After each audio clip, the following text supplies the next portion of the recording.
आज मौलाना फजल रहमान ने से गुफ्तगू करते हुए कहा कि JUI किसी सियासी इत्तेहाद के बगैर अपनी तहरीक खुद चलाएगी।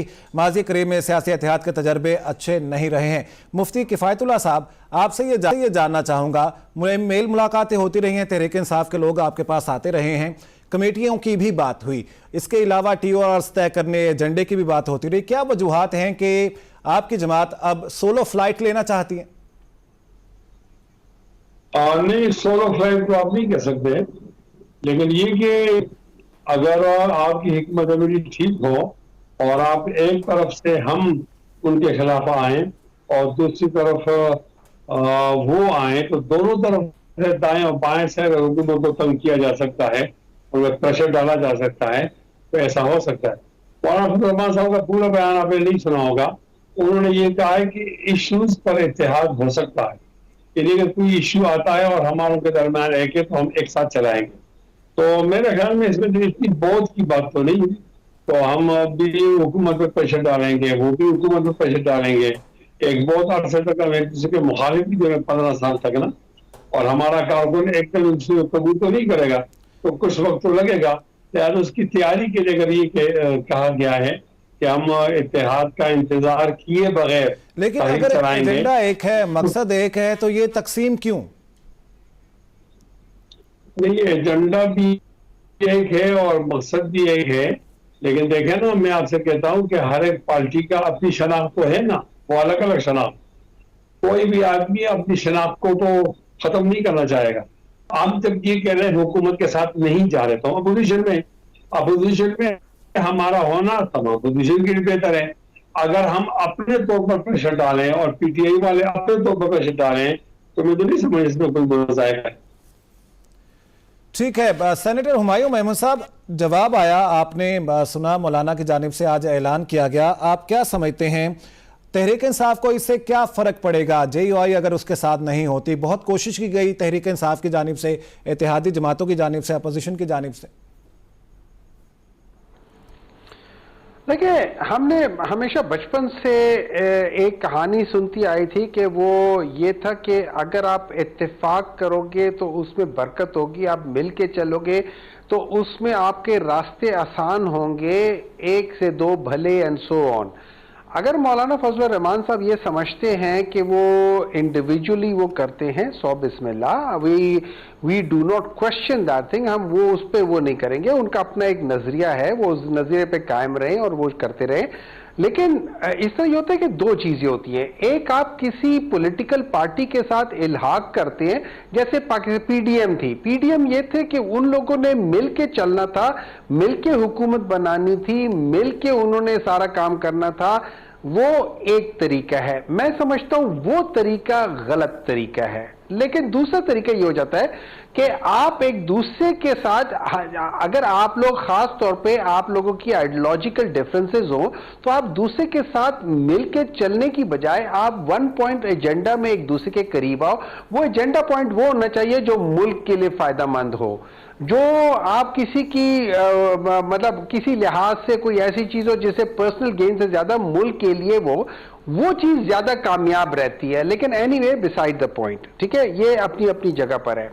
हम लोग अभी देखिए, हम इस वक्त पाकिस्तान के हालात ये हैं कि पिछले 2 सालों में तकरीबन, इस साल तकरीबन 4000 कंपनीज पाकिस्तान छोड़ के जा चुकी हैं। उससे पिछले साल 2023 में तकरीबन 3300 कंपनीज ऐसी थी जो पाकिस्तान छोड़ के जा चुकी है।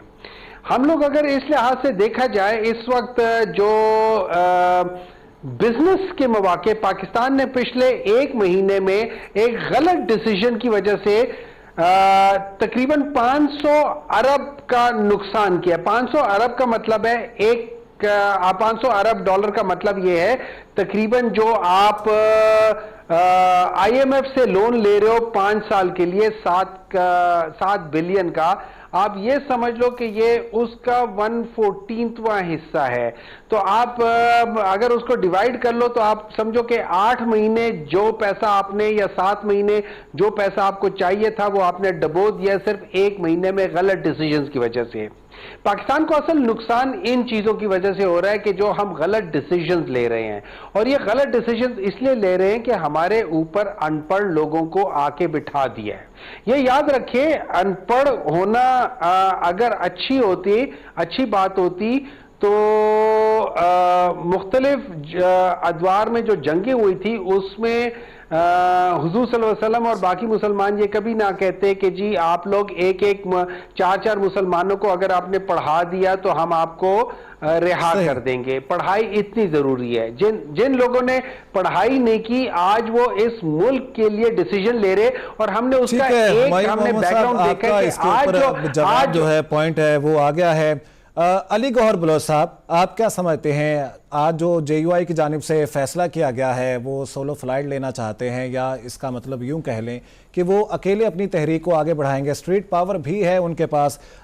हिंट दिया गया कि आपने उनके साथ अच्छा नहीं किया, PDM में वो आपके साथ थे, लेकिन फिर आपने और पीपल्स पार्टी ने मिलकर हुकूमत बनानी, उनको नज़रअंदाज किया गया। क्या कहते हैं, आपके लिए मुश्किलात खड़ी होंगी? देखें, मौलाना साहब एक ज़ीरक इंसान हैं और जाहिर है कि सियासत से हट के भी जो PMLN की लीडरशिप है उनके बहुत अच्छे मरासिम हैं, आज भी मरासिम हैं। JUI भी जाहिर है कि एक सियासी पार्टी भी है और हमेशा मौलाना साहब के मशवरों से हम मुस्तफ़ीद भी होते रहे और आइंदा भी इंशाअल्लाह होंगे। वो खैर उनकी अपनी पार्टी है, अपनी एक सियासी सोच है और वो बेहतर समझते हैं। बहरहाल हमारे दिलों में उनकी एक रिस्पेक्ट का रिश्ता है। लेकिन मैं ख़ास तौर पर जो सेनेटर साहब ने जो बात की है वो बड़ी मज़ाक़ा खेज़ है और बड़ी दिलचस्प उन्होंने बात की है। उन्होंने एक कंपैरिजन किया है पढ़े लिखे और अनपढ़ का, और उन्होंने कहा है कि चूंकि वो पढ़े लिखे लोग हैं PTI वाले और नून लीग वाले जो हैं या हमारी लीडरशिप अनपढ़ है।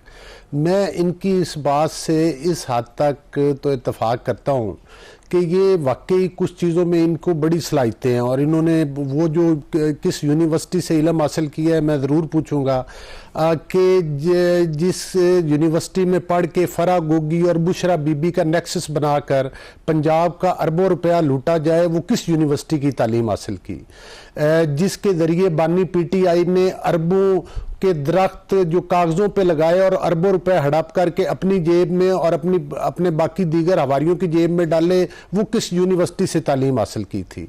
फिर मैं इनसे पूछूंगा कि वो कौन सी यूनिवर्सिटी थी जिससे पढ़ने के बाद इनके रिंग रोड के स्कैंडल्स आए और कादिर ट्रस्ट को अरबों रुपए पाकिस्तान के हड़प कर गए और अपनी जेब में डाल, वो भी महारत की इनकी काबिलियत और तालीम थी।